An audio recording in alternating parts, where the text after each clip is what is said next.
కారటం పెడితే దుర్భాషలాడా తప్పని పరిస్థితుల్లో ఎందుకు ఆడాల్సి వచ్చింది అంటే నువ్వు కారటం పెట్టించి నువ్వు గొడవ పిలుస్తుంటే అబ్బాయ్యా నువ్వు కాబట్టి మగవాడు రా, నువ్వు పెళ్లి కాడి నుంచి వెళ్ళిపోయిన తర్వాత నేను వెళ్తాను అని పక్కన నుంచోనా?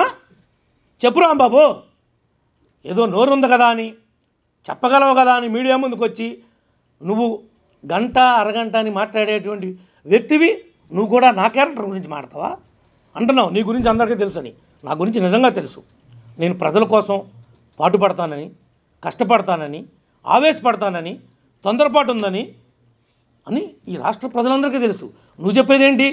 నా గురించి నాకు తెలుసు, రాష్ట్ర ప్రజానికానికి తెలుసు, మా పార్టీ వాళ్ళకు తెలుసు, మా కూటమి నాయకులకు తెలుసు. నువ్వు నాకేంటి సర్టిఫికేట్ ఇచ్చేది? నీ గురించి ఉన్న సర్టిఫికేట్ గురించి చెప్పవే. అసలు నువ్వు గంట అరగంట గురించి ఇప్పుడు చెప్పావా?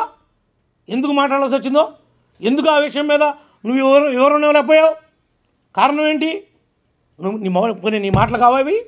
నువ్వు మాట్లాడి కావా? ఏ సుఖాన్ని నువ్వు దొరకలేదా నీకు మాట్లాడడానికి?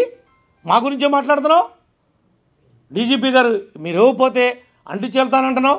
ఆ రోజు నువ్వెందుకు తెలుగుదేశం వాళ్ళు వస్తే రిప్రజెంటేషన్ తీసుకోనికుండా ఆపావు? నువ్వు నేర్పిన సంస్కృతే కదా ఇది. నేను చెప్పేది ఏంటంటే మీడియా ద్వారా ఈ రోజున వంశీ కావచ్చు, రేపటి రోజు వంతు నానికి రావచ్చు, లేదంటే ఇంకొక ఎల్లయ్యక రావచ్చు, పుల్లయ్యక రావచ్చు.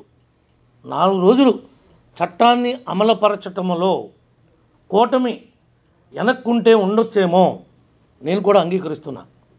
తొందరపడి దుందుడుకుగా ఏ రకమైనటువంటి చర్యలు చేపట్టడానికి వీల్లేదని ముఖ్యమంత్రి గారు, ఉప ముఖ్యమంత్రి గారు, కేబినెట్ యొక్క వాళ్ళ సహచరులు నిర్ణయాన్ని ఈ ప్రభుత్వం అమలు చేస్తుంది. ఈ ప్రభుత్వం అంటే డీజీపీ గారు కావచ్చు, సిఎస్ గారు కావచ్చు. అంతే తప్ప ఎవ్వడు కూడా తప్పు చేసిన వాడు చట్టం నుంచి తప్పించుకునేటువంటి అవకాశం అనేది ఉండదు అని చెప్పి కూడా ఈ సందర్భంగా మీ అందరికి కూడా మరొక్కసారి తెలియజేస్తా ఉన్నాం. ఈ విషయాలన్నింటినీ కూడా దెందులూరు నియోజకవర్గంలో కావచ్చు, గన్నవరం కావచ్చు, గుడివాడ కావచ్చు, లేదంటే బందర్ కావచ్చు, చాలామంది ఫీల్ అవుతున్నారు.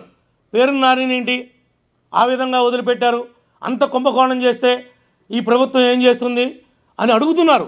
చాలామంది జన సైనికులు, తెలుగుదేశం వారు కూడా ఫీల్ అవుతున్నారు. వీళ్ళు చేసినటువంటి ద్రోహాలు, వీళ్ళు చేసినటువంటి దోపిడీలు కాకినాడ దగ్గర నుండి ఒక్కొక్కరితో చరిత్ర ఉంది. మనిషిని చెప్పి మీరు డోర్ డెలివరీ ఇస్తేనే దిక్కు దివాణం లేదు. ఇది ఈ ప్రభుత్వాన్నా మీరు మాట్లాడేది? ఈ గవర్నమెంట్నా మీరు ఏలెత్తి చూపేదని అడుగుతున్నాం. మీ తప్పు లేకుండా ఈనాటికి నా నియోజకవర్గంలో ఒక్క కేసు అంటే ఒక్క కేసు అక్రమంగా పెట్టల, ఒక్కడిని జైలుకి పంపలా వైఎస్ఆర్ పార్టీ నాయకులను కానీ కార్యకర్తలు కానీ. అది కారణం ఈ కూటమి యొక్క క్రమశిక్షణ, ఈ కూటమి యొక్క నిర్ణయం. ఈ రోజున అబ్బాయి చౌదరి మీద కేసు ఎందుకు కట్టాల్సి వచ్చింది? నువ్వు నీ మనుషులు పేటరేగిపోయారు. నాతో గొడవపడి నన్ను ఒక నేరస్తుడిగా, ఒక క్రిమినల్గా చిత్రీకరించడం కోసం మీరు ఒక స్కెచ్ చేశారు. ఆ స్కెచ్లో మీరే పడ్డారు. నన్ను ఇరికిద్దామని చూశారు, మీరు ఇరుక్కున్నారు. మీరు 25 మందితో వచ్చారు, నేను 3 వచ్చా. నా గన్మెన్, నా డ్రైవర్, నా 2 డ్రైవర్లు, ఒక వాటర్ బాటిల్ ఇచ్చేవాడు, ఒక ఫోటోలు తీసేవాడు. ఇంత మట్టుకే నా 2 కారులో ఉంది. మిగిలిన వాళ్ళందరూ ఫంక్షన్ల వల్ల ఎటు స్కాటెడ్కి విడిపోయాం. నువ్వు వచ్చింది 25 మందితో వచ్చావు. 25 మందితో వచ్చావు గొడవ పెట్టుకోవడానికి. కావాలని వచ్చావు, ఉద్దేశపూర్వకంగా వచ్చావు. నువ్వు కొల్లేరు తాలూకా ఉన్నటువంటి 6 కోట్లు ఎగ్గకొట్టడంలో ఇది ఒక ప్లాన్. అది ఆ స్కెచ్లోనే నువ్వు ప్రయాణం చేసావు కాబట్టి ఈరోజు నీ మీద కేసు కట్టాల్సి వచ్చింది. అంతే తప్ప నువ్వేంటి, నువ్వు ఒక మాజీ ఎమ్మెల్యేవి. ఎవడు నువ్వు వెళ్తే నీ కారు అక్కడ ఉంటే ఎవడు వెళ్తాకి వెళ్ళేదా? పెళ్ళిళ్ళకి ఎవడు పెళ్ళిళ్ళకి వస్తాకి వెళ్ళేదా? వచ్చావు, దిగావు, నీ కారు ఎక్కడ ఉండాలి? పార్కింగ్లో ఉండాలి. ఎవడొస్తే నువ్వు ముందు వస్తే నీ కారు వస్తుంది, నేను ముందు వస్తే నా కారు వస్తుంది. నేను వస్తున్నాను నా డ్రైవర్ పెడితే కావాలని ఆ విజువల్స్ చూపిస్తా, మీకు ఇస్తా. మీ మీడియా వాళ్ళు అందరి దగ్గర లేవు. నా కారుకి కెమెరా ఉంది.